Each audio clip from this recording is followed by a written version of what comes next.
Today we have a unique women personality who is called name by Alka Lamba, जो कि अपने खास बेबाक अंदाज के लिए चर्चित हैं और आए दिन टीवी डिबेट में अपने ना कि सिर्फ भाजपा नीतियों के खिलाफ बल्कि हर गलत नीति के खिलाफ धावा बोलती नजर आती हैं। मैम वार्म धन्यवाद आपका। मैम, जिस तरह से जी न्यूज़ ने राहुल गांधी के द्वारा कही गई बात को एक अलग तरीके से पेश किया, क्या और जिस तरह 2 राज्यों की पुलिस भिड़ गई एक व्यक्ति के लिए, रोहित रंजन के लिए, तो क्या वाकई बीजेपी के अनुसार कांग्रेस अपनी मनमानी कर रही है? क्या देख रही है? देखिए, बात ये नहीं है कि एक टीवी चैनल या उसके एंकर ने राहुल गांधी के को लेकर झूठा न्यूज़ चलाई। बात ये है कि इस देश के अंदर आज ये सब चल रहा है।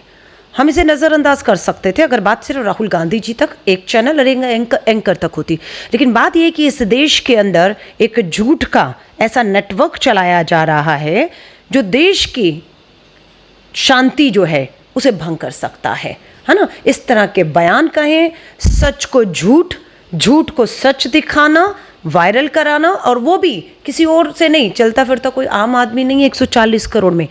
वो पार्टी जो सत्ता में है, उस पार्टी के नेता जो केंद्रीय मंत्री रहे हैं, राज्यवर्धन राठौर सांसद हैं, पूर्व केंद्रीय मंत्री रहे, जी न्यूज़ एक झूठी खबर राहुल गांधी जी को लेकर चलाता है और उसे वो पूरा बीजेपी का शीर्ष नेतृत्व अपने वेरीफाइड अकाउंट से ट्वीट करता है कि राहुल गांधी जी जो वायनाड के दौरे पे थे, केरला में अपनी लोकसभा में थे, उनके दफ्तर में दूसरे हमारे जो विरोधियों के छात्र संगठन के युवाओं ने, बच्चों ने तोड़फाड़ की। राहुल गांधी जी गांधीवादी, उन्होंने कहा मैं उन बच्चों को जिन्होंने उनके वायनाड के ऑफिस में तोड़ा, उन्हें माफ़ करता हूं और हिंसा किसी चीज़ का जवाब नहीं। ये कहा क्या किया भाजपा के नेताओं ने और जी न्यूज़ और उसके एंकर ने बोला ये उदयपुर के आतंकी घटना करने वाले कन्हैया लाल के हत्यारों को बच्चा बता रहे राहुल गांधी।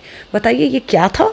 ये भड़काना नहीं है, क्योंकि कन्हैया लाल की हत्या के बाद लोगों में गुस्सा है। आप उस गुस्से में क्या कर रहे हैं? आग में घी डालने का काम कर रहे हैं। तो बात पूरे देश के अंदर जो इस तरह का माहौल बनाने की प्रयास और कोशिश हो रही है, लोगों की भावनाएं चाहे भड़काने की कोशिश कर रही है, आग में घी डालने का काम ये सत्ताधारी भाजपा कर रही है। हमारी लड़ाई उसके खिलाफ है। बिल्कुल मैम, अगला सवाल, शिवराज सिंह चौहान भी कह रहे हैं कांग्रेस के ऊपर एक बड़ा आरोप कि कांग्रेस का हमेशा से काम रहा है लोकतंत्र को कुचलना। उदाहरण दे कब उन्होंने कुचला है और कब हमने कुचला है। आज देश में अघोषित आपातकाल है, घोषित नहीं, अघोषित आपातकाल है। 75 साल में कभी देखा कि मुख्य न्यायाधीश सुप्रीम कोर्ट के जजेस 5 बैठते हैं और प्रेस कॉन्फ्रेंस करने को मजबूर होते हों और देश को बताते हों कि संवैधानिक संस्थाओं पर हमला कर रही है केंद्र की भाजपा सरकार? कभी हुआ ऐसा? पत्रकारों के ऊपर मैं कहती हूँ 1975 में इमरजेंसी इंदिरा गांधी जी ने लगाई। मैं पूछना चाहूँगी क्या इमरजेंसी के लिए माफ़ी मांगी गई या नहीं मांगी गई? क्या 1975 के बाद उसे दोहराया गया? कभी नहीं दोहराया गया। क्या जनता ने इंदिरा गांधी कांग्रेस को माफ़ करके उन्हें दोबारा सत्ता सौंपी या नहीं सौंपी? बिल्कुल माफ़ करके दोबारा सत्ता सौंपी और हमने अपनी गलतियों पर माफ़ी मांगी, उसे ना दोहराने की बात कही। लेकिन भाजपा आज अघोषित आपातकाल में पत्रकार, अगर आपके ऑल्ट न्यूज़ के जुबेर क्या है, हकीकत सच्चाई बताते थे, लेकिन आपने उनको क्या किया?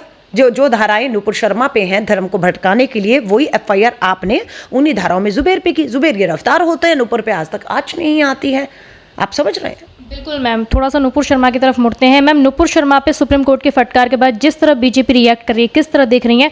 और या फिर आप कर्नाटक के मुख्य न्यायाधीश को देखिए, जिस तरह उनको धमकियाँ मिल रही हैं, किस तरह देख रही हैं आप इस? नहीं, मैंने पूरा देश देख रहा है कि संवैधानिक संस्थाएं, सुप्रीम कोर्ट, जब तक वो नरेंद्र मोदी जी को क्लीन चिट दी तो अमित शाह जी ने प्रेस कॉन्फ्रेंस करके सुप्रीम कोर्ट से बढ़िया कोई था ही नहीं इस दुनिया के अंदर।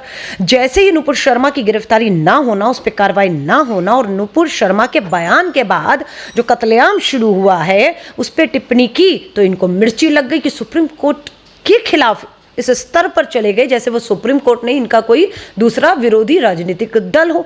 अब कर्नाटका के एक हाईकोर्ट के जो जज ने सरेआम कहा है कि किस तरीके से उनके एक फैसले पर, टिप्पणी पर उन्हें धमकियां आ रही हैं।